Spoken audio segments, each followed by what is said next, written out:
Welcome to Temengor Lake. Now, this is a man-made lake.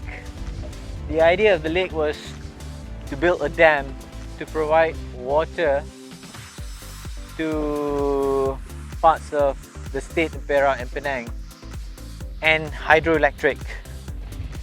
Now, this highway transcends the lake.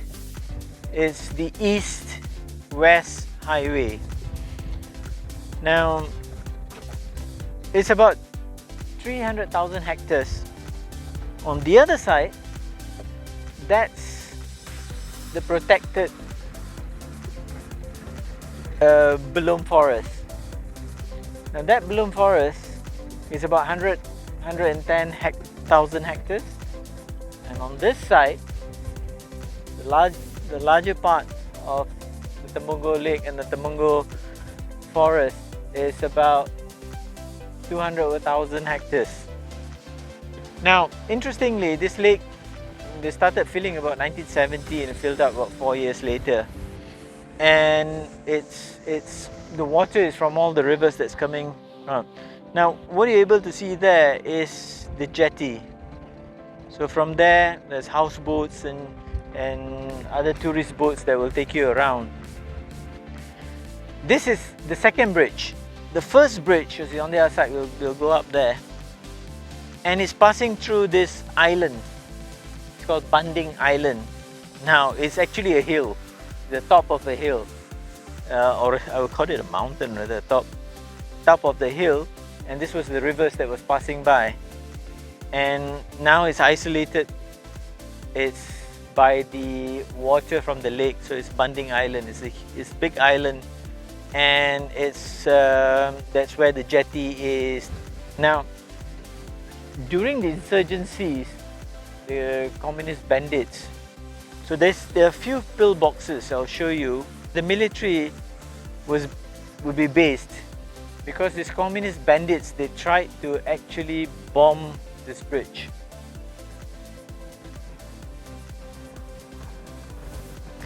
It's a bit far, I'm not sure if you can see. That's one of those sentries. But we'll have a closer look maybe on the other one. Okay. Now, this is the first bridge. Now, this bridge will cross through Banding Island and then go up to the second bridge. Royal Belum, because it's protected, which means that no logging, no residential areas, nothing, except the orang asli who were there. They're allowed to stay there. On that side, if you're coming from the west going towards the east, that's the military camp.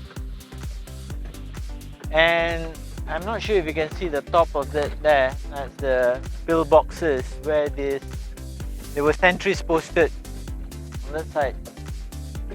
And those times, late 70s, 80s, until actually 90s, what happened was they had to look out because the communist bandits were bent upon bombing this bridge. They didn't want a link. What was happening was because on this area, there was a lot of them camped up. And that was one of the reasons why the orang asli were moved out from the forest. So whatever that they planted, they were destroyed. Rubber, they planted paddy fields, and they destroyed. The military destroyed them. They had to, because they had to move them out. What was worrying was the communist bandits were getting help from them, food and stuff, and they were at risk. So they were moved out closer to where, you know, they were easily accessible, and settlements were made especially for them.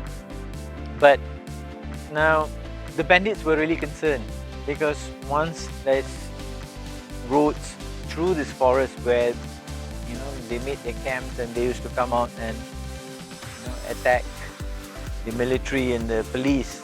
So now when you had roads, highways going in, so people were coming in, and there was military, a lot easier for the police and the military to move their vehicles. So eventually they ran off and they were living with the border with Thailand. So they moved across the border and camped there until finally when they made an agreement to give up their arms. So after that, what happened was, to access this east-west highway, you can only access a certain time. So in the late evening, night, you couldn't access. It was curfew in these places, so the highway would be closed. So you couldn't access. So once they gave up arms and it was safe to travel, so now it's just like any other road. Only thing is, you get a lot of elephants on the road.